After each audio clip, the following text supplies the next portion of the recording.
Hey there, I'm Haydn Halsted. It's mid-August and the newest MLS reports have hit our desk and have combed through every line so you don't have to. Let's talk about what actually changed, what hasn't, and how that affects your next move in the Spokane real estate market. Spokane closed July with a median sales price of $426,000, about $2,000 lower than June, yet still 1% higher than last July.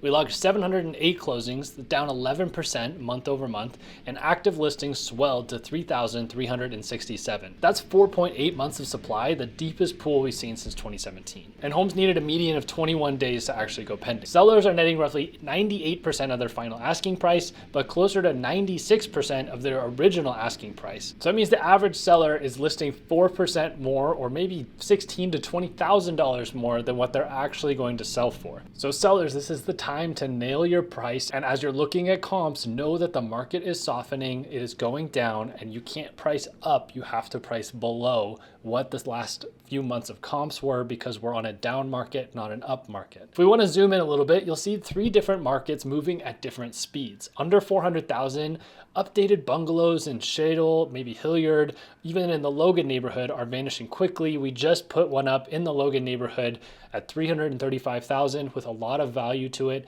and we've had nonstop showings and we'll probably go under contract in less than a week. Between 400 and 650,000, this is a tough price point. Buyers are negotiating inspection credits and they're stretching the market time to roughly 33 days because they're taking a lot more time to make a decision and act on a home in this price point because there's a ton of options. And then there's this weird little sweet spot between $1 million to $1.5 million where demand is thin, but supply is even thinner for great properties. Like we had one that was on Brown Mountain and it spent just 14 days on the market at $1.35 million before going under contract, but there was a ton of value in this property with the views, the condition of the home, and all that. So if you own a luxury, beautiful property, now is a great time to buy as there's not a ton of competition out there for you. So now market timing is a funny thing because I remember back in 2021 telling my buyers that if they wanted to find a home that wasn't going to have 20 offers on it, to look at something that had been on the market between like 7 and 10 days.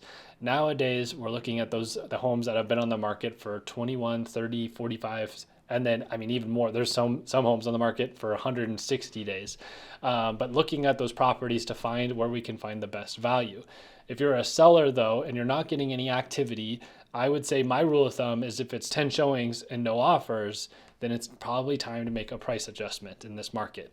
And you don't want to be somebody that just sits there and does nothing about it. You want to be actively responding to the market. If you just sit there firm at a price forever, it's likely that you're just not going to sell this season because buyers don't think that you have any room on your current price. Now, talking about interest rates, and this is an interesting time as I record this video, but rates have finished July at 6.7. We are likely to see, we're fingers crossed, we're likely to see some interest rate reduction next month as we had some bad jobs reports come out and as they edited the jobs reports over the last few days as I'm recording this video in early August. I think the market's probably already priced that in because we ended today at around 6.5. So I don't think by the time September comes that we're going to see a drastic drop in mortgage rates. It's probably already baked in as much as it's going to drop for now. But every quarter point reduction moves buying power by about 3%. So as we drift closer to 6%, people are going to be thinking about getting back into the market. Likely that wouldn't be till the end of this year, and they're going to wait through the holidays. And what happens every year, or has happened in the last couple of years, is that February ends up being kind of a hot month for buyers because there's not a lot of inventory in the market. Most people took their homes off the market for the holidays, haven't yet re-entered the market. And so there's this pool of buyers that was like, okay, we didn't buy end of 2025. We're going to buy early 2026. Let's get in before the spring market. And then there's always a bunch of people that are buying in February and they're competing because there's not as many listings on the market just yet because we haven't gotten to that spring market. So if you're seeing getting close to 6%, man, I would be out there late Q4 in late October into November, still trying to shop, being okay to move if it's in the snow, hire some movers because you are probably going to get a way better deal on the house because interest rates are likely to be lower and the price is going to be lower at that time. So buyers focus on listings that cross the 15-day mark. That's when negotiation really can start. Aim to get your closing costs covered. That's going to probably have the biggest impact for you right now. And there's a lot of easy ways to do that. But we have been negotiating some crazy inspection repairs recently, up to $28,000 $6,000 for new plumbing, new HVAC. We negotiated $8,000 for some foundational repairs, and we've negotiated multiple brand new sewer lines this year and new roofs. This is probably going to be one of our largest years for seller paid repairs to the homes. And so if you're worried about buying a house that maybe doesn't have a great roof, this is the time to negotiate those things because they are getting done. Additionally, if you want to get that interest rate low, you can negotiate to have the seller pay for some of your rate buy down, or go look at new construction. I was touring some DR Horton communities, and depending on which type of loan you were going to use with them, you could get an interest rate anywhere from 3.875 up to about 5.99.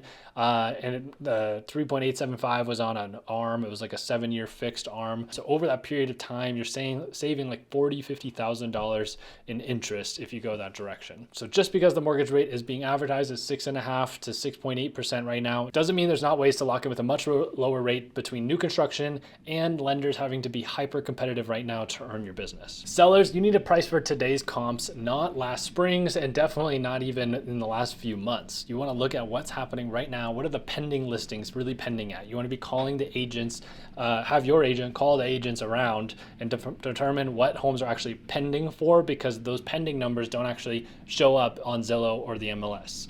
So you really want to know what that actually looks like. You also don't want to have a hopeful 5% markup right now, because I promise you it'll ultimately end up in you paying a lot more in concessions or getting beat up by the buyers during the home inspection as you sit on the market for even longer. You definitely want to consider spending a little bit of money on paint, trim, staging, cleaning the house, all these little things. A great tune-up on your house can be the difference between sitting on the market for a week and sitting on the market for 3 months.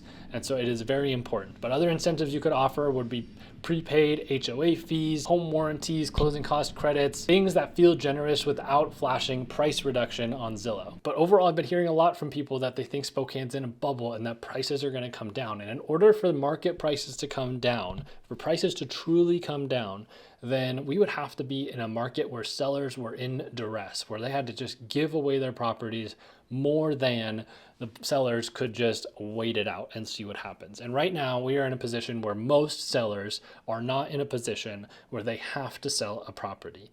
There are sellers out there that have to sell a property because they bought something else and they can't afford to make payments on this new home, but they just got to get rid of it. I have seen that. And sometimes even those sellers overprice their home because they want to make up for lost gains that they've made. Or they need to sell for a certain price so they don't have to bring any money to the table, even though their home might not be worth that much.